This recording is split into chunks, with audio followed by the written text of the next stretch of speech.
5 zines to review, ready, go. First one. The Zine Kids Go to Copy Town. I'm cheating because this is my zine, and which I shouldn't review, but I'll just tell you what it is real quick. My awesome friend Alicia did the illustration. I did the words. It's a choose your own adventure. So if you remember these from when you were a kid, it's like some tragic thing happens, and then you have to like decide this or this. So this is all about 2 kids making a zine, and you know it has things like to make a quarter-size zine, turn to page 9. To make a half-size zine, turn to page 7. To make a full-size zine, turn to page 10. It has, if you like to go to the college to make copies, turn here. If you want to go to church to make copies, here. If you want to go to Copy Town, turn here. It's a story. It's adventures. I think it's really funny. It's $2. Let me know if you want one. Doris number 27.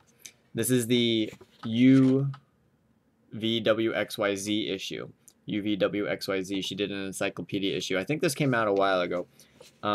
If you read Doris, then you probably already have this or know what it is. It's a great Persian. It's been around a long time. This is issue 27. I'm not a huge Doris fan, and not because I don't like the zine, but it's just not quite my style, but it's pretty close to my style. Excellent layouts. Drawings. Some mostly typewriter with cool backgrounds. This and Brain Scan are like my 2 favorite layouts as far as zine layouts go.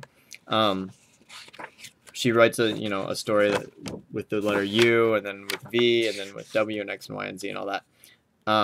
Good stories. My favorite stories were stories about her and her sister being in a band together and touring. There's some cool little comics too. If you like Persians, you'll probably like this one. If you don't like Persians, you wouldn't like this one. But a lot of people like it. It pretty much speaks for itself at this point. Doris. Monster House. Got this at Chicago Zine Fest. Apparently there is a house in Columbus, Ohio, called the Monster House. It's a big punk house. A bunch of punk kids live there. This is a photo hunt. So there's a picture of the basement. And then there's another picture of the basement. And you got to figure out what has changed. Circle the 10 things that are different. Here's Cassie and Jimmy's room. Can you spot the differences? So every set, here's Steve's room. What is different in Steve's room? They moved that one thing.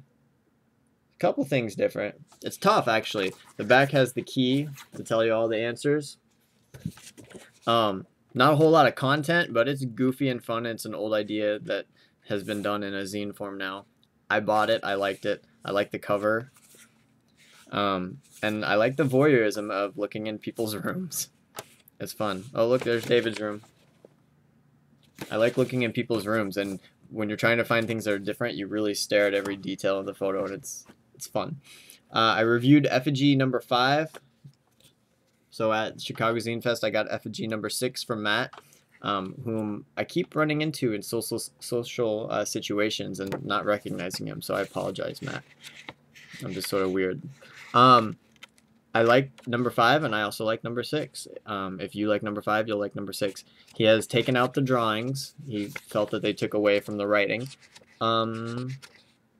I kind of liked the drawings, but they definitely aren't needed. The words are definitely the focal point of the zine. It's a good zine. The other one was good. This one's good. I'm probably going to have to go get his back issues now. He's still walking the line between like prose and poetry, which is really like nice, because there's not really anybody doing that, like not this well at least. It's all typewriter. It's all typewritten words. He's young enough. I think he's like maybe mid-20s. He's young enough that he's got that fire and that enthusiasm, and that he like adventurous things happen to him and stuff like that. But he's old enough that he has like a maturity about his writing, which is like a really nice balance, because he's still writing about bikes and train hopping and punk rock and putting on shows, but he does it with like a little bit of wisdom, like the kind of wisdom you don't really have when you're a teenager. Nothing against being a teenager, but you know, as the years go on, you kind of like get a different view on life. He writes about cool, emotional, heartfelt things, and he does it in a good way. It's not sappy. It's not cheesy. It's good. Thumbs up. Last one, Rare Form, a Nick Adam project. So if you're in Chicago and you pay attention to the streets and you like graffiti and street art and stuff, you'll notice that there's been these paste ups of letters, and they're just hand painted letters.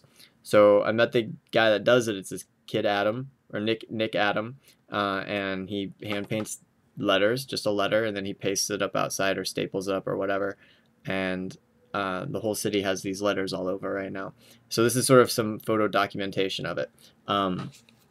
This was a bitch for him to put together, because check it out. It's like this, and then it goes like this, and then it goes like this, and it goes like this, and this, and this, and this, and the whole zine is like this giant accordion like thing where the pages have been like cut and then glued together. So it's all pictures of like street art stuff, but mostly of like his like hand painted letters. And he has like documentation of the letters, and he has documentation of like where the letter, like, you know, this is a picture on Fullerton, or this is on Belmont Avenue, or wherever. For me, like, I love street art and I pay attention to it, so this is like a really cool little keepsake to have, because it's like a phase in Chicago street art that these letters are around. He's sort of reclaiming space. There's a lot of text and words and images and advertising out in the world, and he's sort of just putting letters out there with no, you know, you don't have to buy anything or do anything. It's just like a neat hand-painted design. Humans writing on the walls to express themselves, and this is just sort of nice. So maybe not for everybody, but I definitely will keep this forever, and I enjoy it. So and I appreciate that. It must have really sucked spending all night putting those together. All right, that's out.